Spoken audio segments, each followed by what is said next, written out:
in today's video, we're going to be doing the second part of the 4 resources, and there's a huge gap, I'm sorry, between them. And let's just get started. If you are new, returning, welcome. My name is Lorianne, and this is It's All Primary, where we talk teacher side hustles. Okay, so the first one up is King Tutankhamun's project in Egypt art collaboration, grades 2 to 6. My first thing right away is when you have such a variety of grades in the title, it doesn't go well. Okay. Egyptian civilization, or ancient Egypt or ancient Rome, ancient Greece, any of those are not taught until grade 6 or 7 in my area of the world. So to say this is grade 2 would be it would push it to me personally. Okay. State or provincial standards that support this project for grade 2, then put grade 2. But find out what curriculum grade does ancient Egypt where you live. The coloring itself, yes, I could see it being grade 2-ish, but again, more and more teachers are needing to follow curriculum. And at this price, I personally, as a grade, and I've been a grade 2 teacher, I wouldn't pay that for an art project. However, one of the things you could also do is change your wording a little bit, because in your description, where is it? On one of your thumbnails here, you talk about classroom displays. You could do it as a bulletin board.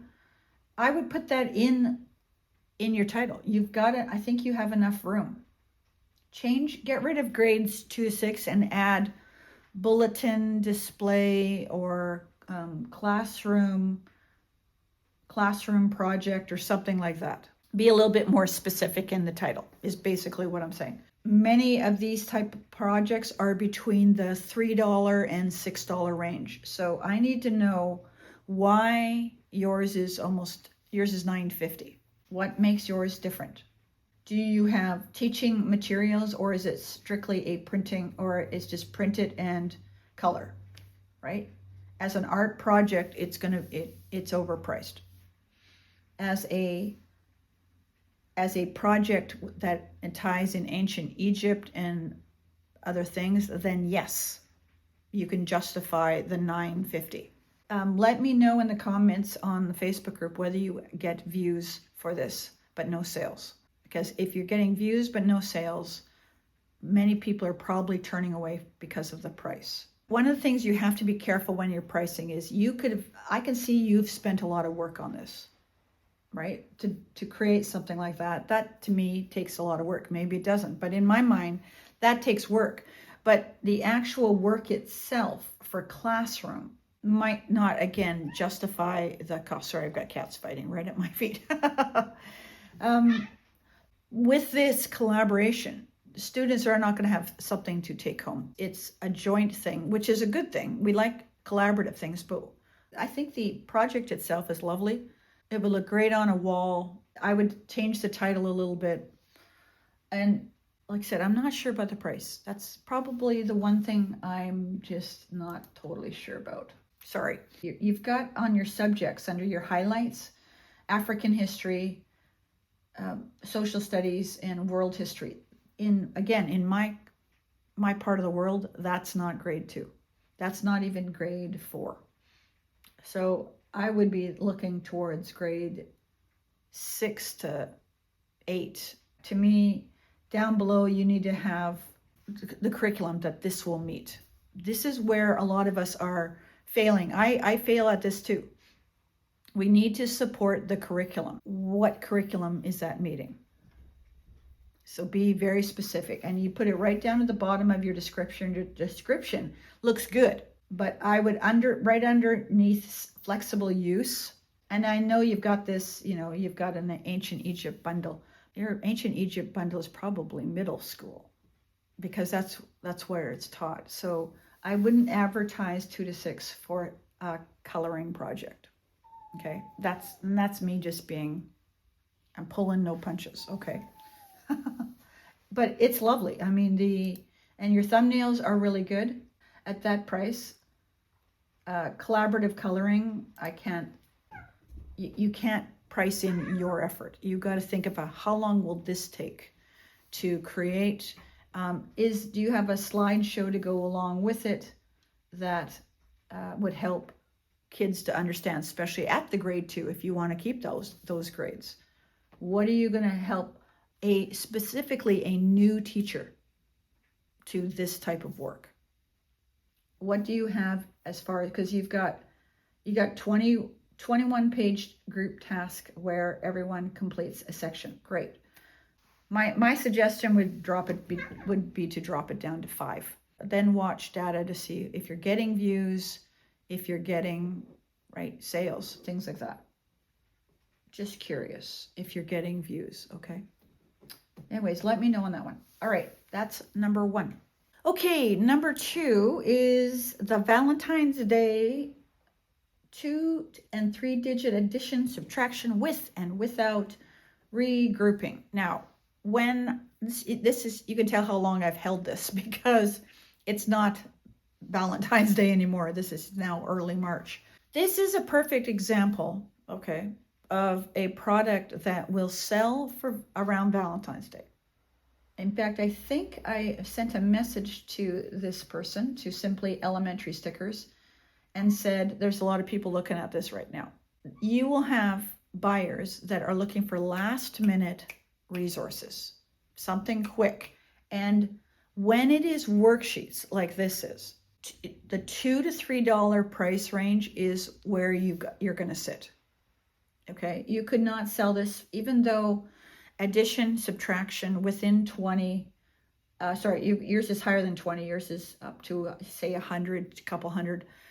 That can actually go for higher, but you've got only 7 worksheets. Okay, some buyers, including myself, we look at that going, what is that per page?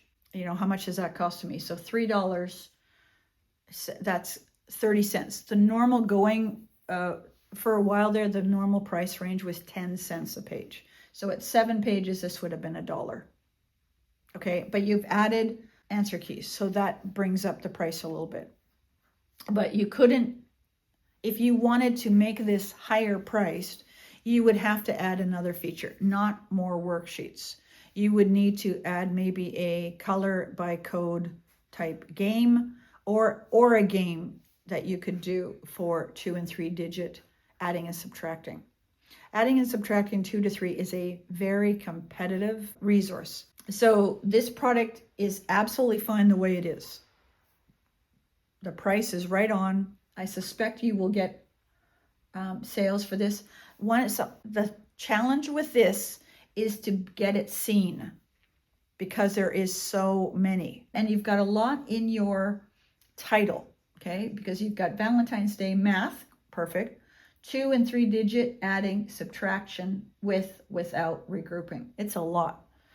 Okay, and then you've only got 7 pages. So it's like you've got 1 page for each, right? Or 2 pages, something like that. So on its own, like it is, it's fine. But the challenge would be to get it seen. So this is where marketing would come in. If you offered, if you post something like this on Instagram or TikTok or your Facebook group, if you have email, I would be posting this. If you ever come across a hashtag sale, I would actually post this. I mean, you got Valentine's math all over the worksheets, but you could have even just not put that word in there and you would get more sales. It's a fair price. It's just in a very competitive niche. So you're going to have to find ways to get that seen. This product will probably get sales in a year or two. Next February or 2 if it's brand new. But yeah, good product. Okay, that's number 2. Okay, number 3 is a Valentine's Day color by code by Super Jazzed in Education. If you notice, she has enjoy 10% off on your first purchase. So you can make a discount. That's a nice little plug to try and boost your sales. Again, Valentine's Day, sorry.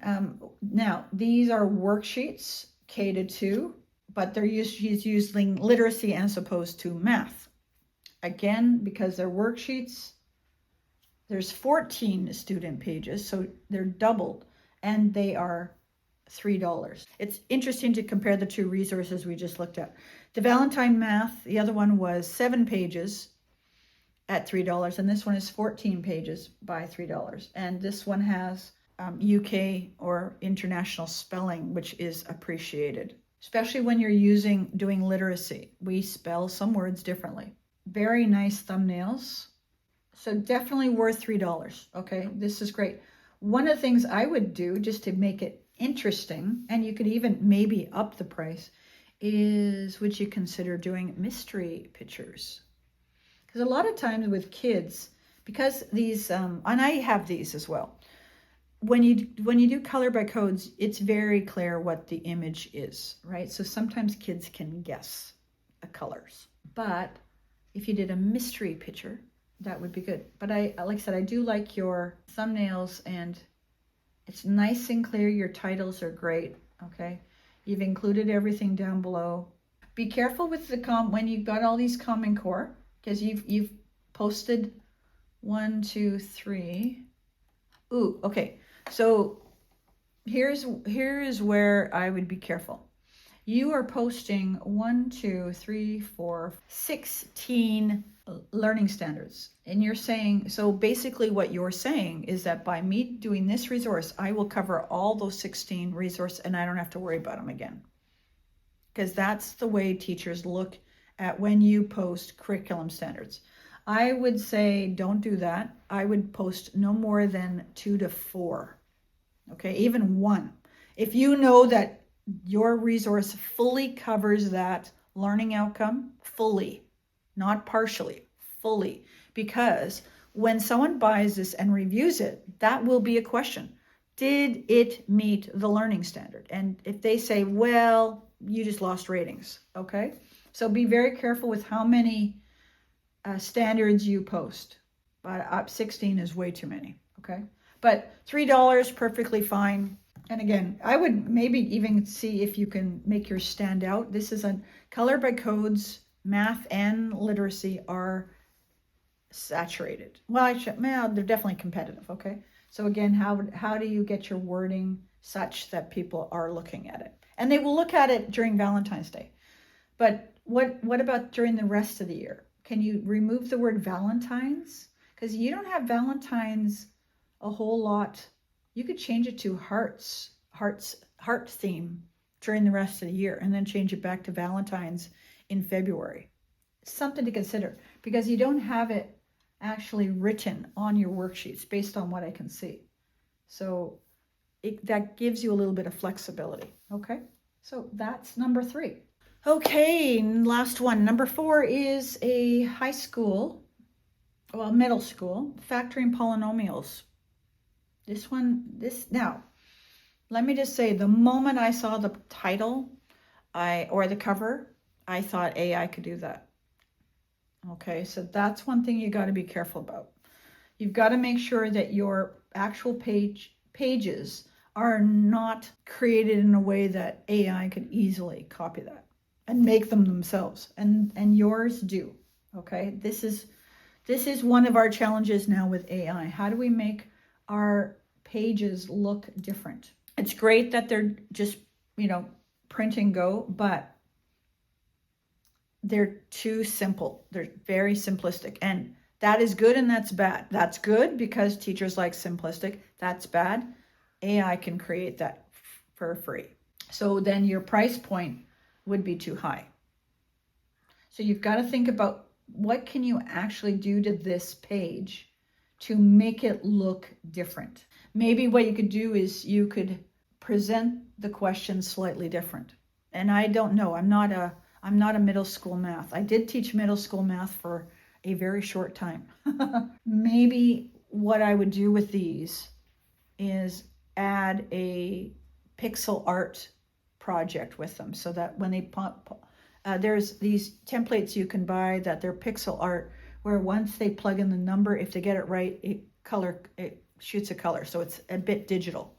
So you could have a digital component to this. You can do some sort of crack the code or escape room type activity with it, How are you going to make this more unique is going to be the challenge. Because again, this is too copyable. So $4 right now, the way it is, it would be considered high. And I know you probably put a lot of, fair amount of work into it, but six worksheets, you got answer keys, that helps. You've got a promo, that's nice. But it's very easy to do for free. Well, sorry, it is. So that's what you've got to consider adding. How do you tweak this to add a unique concept to it, such as a game base to it of some sort? Because that's where AI has trouble. How do you make that a word problem, right? How do you make this into more like, how do you make a real world problem with this, right? These are these little things that aren't as easy to copy, and that's what this needs. Because honestly, at this price, you're offering 6 pages and answers. It's closer to $2. In our school district, the district is teaching our middle school, high school teachers to use AI to create things like this. So this you've got to tweak, okay? All right, sorry. Some of this sometimes sounds harsh, but people honestly want it. If you want to honestly know what's wrong, that's what we need to do. If you want more information, any of these that I've discussed or your own that I haven't discussed, put a link into ChatGPT and say, I want the harsh, or an AI, and say, I want the harsh reality. Is this a fair price? What could I do to make this a fair price? What can I do to make it right? Like, ask. This is, and just because it's high school doesn't, a lot of high school teachers automatically up prices. And I'm not saying this person has, but I'm saying some high school teachers automatically up their prices because high school teachers will pay a higher price, but at the same time, they're being taught how to do it for free. So it's just something to consider, okay? Let me turn this off. The thing I want to say is, but when I review things, I'm not just pointing the finger at you. Often I'm pointing the finger at me too. Am I making things that are too easy that anyone could whip up on ChatGPT or some AI for nothing, or even Canva? Have I given variety? Have I given differentiation? Right? That was another thing that just kind of popped up regarding the polynomials. You've got reviews, some basic questions. Do you have some easy, middle, hard questions, right? Differentiate. Again, this is something that AI can do, but not as well. We'll leave these for now. Again, there is the post that we started with all of these is still live, so please let me know if you had any questions or you want some more you want a suggestion of where you can go. Like I said, focus on titles, look at your competition and make sure that what you are offering is in line with what everybody else, because if it is not, and how much time you spend on a resource is not justifiable. People don't care how long it takes you. It could take you 30 hours to create 10 worksheets. They don't care. Teachers often look at how much time you are saving them. Are you helping them meet the needs, the problems in their classroom? Okay, and is this a one-time thing, or is this something that's going to span a week, 2 weeks, a month, a year type resource? Because that is what teachers are looking for. They don't, sometimes, yes, they come in and go get a one and done. So you will get sales that way, especially for your seasonal stuff. But the bigger dollars are where you got full year type things, or 2 weeks, or mini units, or things like that. All right, good. So wherever you are in the world, I hope you and your family are staying safe, being healthy, and we'll catch you in that video or the playlist. See ya.